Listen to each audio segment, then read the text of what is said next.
Senator SGS. SGS pala. Kasi Senator na pala yan. Senator Tulfo in action. Ito, puntahan natin yung bagong bida-bida ni Tulfo. My goodness. Pero bago natin gawin yan, as usual, tayo po muna mag-shoutout sa mga kaibigan natin sa Sendwave! Kung kayo po ay nasa US, UK, Canada, Italy, France, Spain, Ireland, and Belgium, ay pwede na po ay magpadala ng inyong mga remittances sa Pilipinas sa pamamagitan po ni Sendwave. Ang gagawin nyo lang ay download ang Sendwave app at gawa kayo ng account at ilagay nyo ba account details nyo at pwede kayo magpadala sa GCash, Cash Pickup at iba't ibang mga bangko sa Pilipinas nang wala pong remittance fees. At ang maganda pa niyan, mga kutsero, pag ginamit nyo ang promo code na Coach Jarrett, ay makakakuha pa kayo ng karagdagan $20 free credit. Kaya gamitan na po si Sendwave for all of your remittance needs. Nakakabaliw. Ayan, sabi. Dahil sa sunod-sunod na insidente ng pangbubuli at panghaharas ng China sa resupply mission ng ating Philippine Coast Guard or PCG para sa BRP Sierra Madre sa Ayungin Shoal, napikon na si Senator Rapi Tulfo. Napikon talaga. Huwag ka mapipikon, Senator. Huwag ka mapipikon. Kalma ka lang. Pikon na raw eh. Kaya kinausap niya sa telepono si Ambassador of the Philippines to the US, Jose Manuel Romualdez, ngayong araw, August 24. Wow, bida ulit. Ayan o. Sa kanilang pag-uusap, inulit ni Senator Tulfo ang kanyang panawagan na kung posible bang magsagawa ng joint military operation ang US Navy at ang PCG sa resupply mission para sa mga miyembro ng ating military na nakadeploy sa Ayungin Shoal. Presidente ka, boy! Grabe. Tumatawag sa mga ambassador. Hindi. Ayun nga. Tumawag pa raw talaga siya. Kinausap daw sa telepono si Ambassador Romualdez. Bakit ganon? Sa kanilang pag-uusap daw, inulit ni Tulfo ang kanyang panawagan. Okay, presidente ka, Senator? Baka nakalimutan mo na ang presidente lang ang pwedeng tawag dito, ang gumagawa ng ating foreign policy. Lalo na to, may military aspect. Senator Tulfo naman, stay in your lane. Okay lang naman yun. Wala namang problema doon. Okay lang tawagan. Pero yung ganito, tapos sabi, nauna na rito ang panawagan ni Senator Tulfo sa public hearing ng Senate Committee on Foreign Relations noong August 16, Senate Committee on Foreign Relations. Ano yan? Committee ni Senator Amy yan. Foreign Relations. Sa mga kawani ng Department of National Defense, DFA at military para sa isang joint US Navy at PCG resupply mission. Uy, wow. Oh my God. As if you have the authority to do that. Ang nakakatawa dito, yung sinabi na yung nauna. Nauna na rito ang panawagan ni Senator Tulfo. Na parang siya yung sa kanya nang galing yung idea. Hindi. Hindi sa kanya galing yung idea, guys. Hindi ho talaga. Sorry na. Kasi mga kutsero, actually hindi nga lang ito tawag dito. Hindi lang to joint resupply mission ang pinag-uusapan. Ito, papakita ko sa inyo, mas matindi pa yun sa joint resupply mission. Ito, maritime patrols sa South China Sea. February pa yan, February 3, 2023. Nakakatawa si SGS.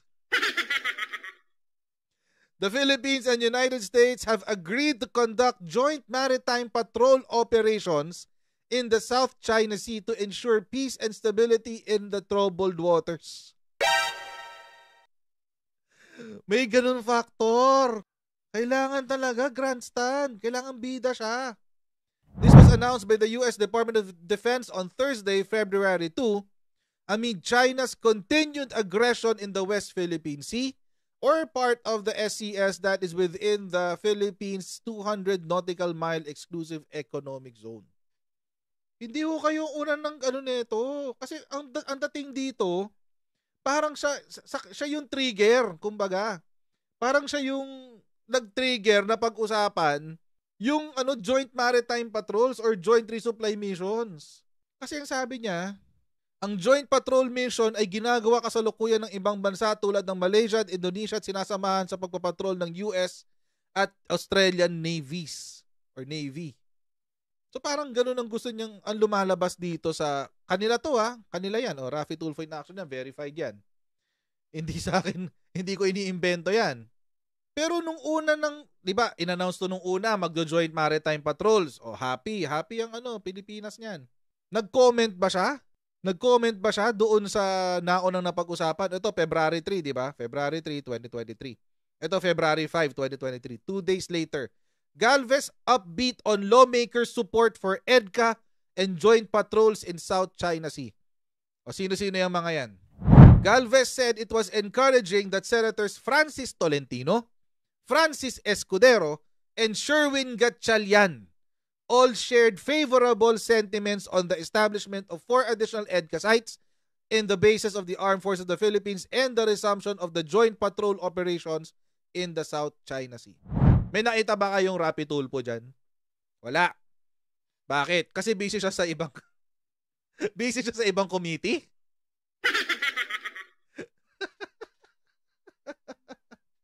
Nakakabaliw to si Tulfo, promise. Ibang level talaga. Ibang level siya ng ng pag grandstand. Ibang level siya. Sang-ayon naman daw si Ambassador Romualdez dito at wala siya nakikitang problema maging sa US. Wala talaga. Kasi napag-agrihan na February 3 pa lang. My goodness! Iba ka talaga! SGS! Maging sa US, dagdag pa ni Romualdez, kailangan lang ng AFP na maipag-ugnayan sa DND. Sunod namang tinawagan ni Senator Tulfo si DND Secretary. Talaga? Bakit?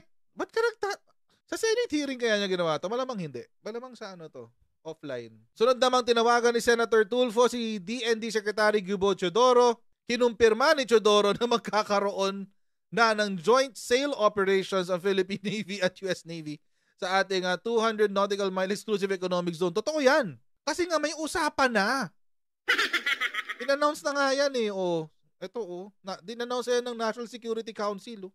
Philippines and US expected to start joint patrols in the West Philippine Sea by year-end, sabi ng National Security Council, August 5. SGS, nako, nagkasing sausaw ng sausaw. Yung sana man lang, di ba nagbasa siya? Sana nagbasa, sana nag-research, sana nagbasa man lang, kahit dyaryo na lang. Sino ba mga boboto dito? My goodness. Sayang boto nyo, guys. Grabe. Sa resupply mission, wala raw objection si Teodoro kapag ito ay nirekomenda ni Armed Forces of the Philippines Chief of Staff General Romeo Browner. Sa pagtawag naman ni Senator Idol kay Brown, 3 ang tinawagan niya, si Romualdez, si Browner, at saka si Teodoro. Presidente yarn. Pero dagdag pa ni Browner, nakakasa at planchado na ang pagsasagawa ng joint operation ng PCG at US sa resupply mission sa Ayungin Shoal. Katunayan, nag-usap na daw sila ni Admiral John Aquilino, commander ng US Indo-Pacific Command, para sa implementasyon nito at ito ay magsisimula sa kalagitnaan ng Setyembre o di kaya sa unang linggo ng Oktubre. Malapit na to. Malapit na. Malapit na, guys. Ilang linggo na lang. Diyos ko. Feeling ko kinakabahan ang China dito. Setyembre daw. First or kung hindi man September daw, first week ng October. Nagtanong si Senator Tulfo ng isang posibleng senaryo, paano kapag binomba muli ng Chinese Coast Guard ang ating Philippine Coast Guard ng water cannon kahit nakasama na nila ang US Navy. Sinabi ni General Browner na maaaring gumawa ng equal retaliatory action ng US Navy at bobombahin din ito ng tubig ang Chinese Coast Guard.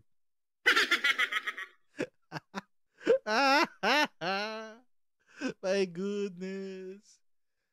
Ay, grabe si Senator Rapi Tulfo, no? Alam nyo, ito nga nakakatawa kanina. 'Di ba si Senator Jinggoy, matagal na niyang binobomba yung yung sa Katulong na binulag yung taga Mindoro. Tapos kanina, binalita rin. Pero ang bida si Tulfo na.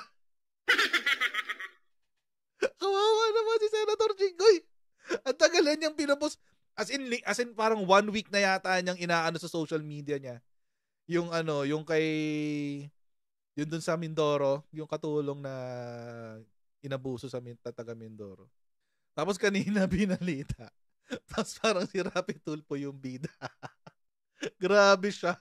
Ibang level, promise. Ibang level to, no? Si Tulfo. Mamaya ko na nalagay yung Windows capture. Ibang level siya, si Senator Tulfo. Ito yung ito yung illusion. Illusion of productivity. Ibig sabihin, gumagawa siya ng ilusyon na epektibo siyang senador. Dahil marami siyang ginagawa, quote unquote. Maraming ginagawa. Hindi ko alam kung marami siyang ginagawa or baka padding lang to. Mukhang maraming ginagawa para next month, 'di ba? Medyo makarelax-relax ng konti. But anyway, yun yung illusion na lumalabas. Dahil nasa hearing siya palagi. Ano pa ba? Nasa hearing siya palagi. Tapos, ang dami niyang press statement. Ang dami niyang nilalabas na resolution. Ang dami niyang nilalabas na kunyaring bills or batas, etc. etc. Pero, mukha siyang busy. At mukhang busy talaga siya. At least, kung titignan mo from an outsider's perspective, mukhang busy siya. Mukhang ang dami niyang ginagawa. Therefore, mukha siyang epektibo. Pero hindi. Sa totoong buhay, hindi. Hindi talaga. Hindi siya effective. Hindi ho talaga, mga kotsero. Wala pa tayong nakikitang ebidensya na epektibo siya. Wala pa akong nakikitang batas na isinulat niya na umabot sa floor. Kahit plenary level na lang, wala pa. Kahit plenary na lang, guys. Yun na lang eh. Susulat ka ng bill. Ipapasa mo sa committee. Kasi ganun yung sistema sa Senate. Sulat ka ng bill, papasa mo sa committee level, maghihearing sa committee level. Pag umokay sa committee level, sa plenary na yan. Sa floor na, pag-usapan na ng lahat ng senador, 24. Tapos, pagkatapos nun, saka lang yan ipapasa sa Congress. Tapos, pag umokay na sa Congress, or dun sa LEDAC, pag-usapan sa LEDAC, tapos saka papasa sa presidente. Ngayon, meron na ba siyang bill? Kasi ang trabaho, take note mga kotsero, ang trabaho po ng senador ay magsulat ng batas. Yan po ang primary na trabaho ng senador. Hindi ho mag-hearing. Hindi ho trabaho ng senador mag-hearing. Hindi. Yung hearing po mga kotsero is always in aid of legislation. Ibig sabihin, mag-hearing ka para makapagsulat ka ng batas. Okay. Sa dinami-dami po ng inatenang hearing ni Senator Rafi Tulfo, meron na bang kahit man lang gumraduate sa plenary sa committee level? Meron na ba? Wala pa ako nababalitaan na umabot kahit man lang gumraduate sa committee level at umabot sa plenary. Wala po. Wala ho tayong alam kung meron man. Wala ho tayong alam. Bakit yun hindi niya maibida? Di ba? Yung atin pong naipasang bill, sinulat na bill ay naipasa na po sa committee level.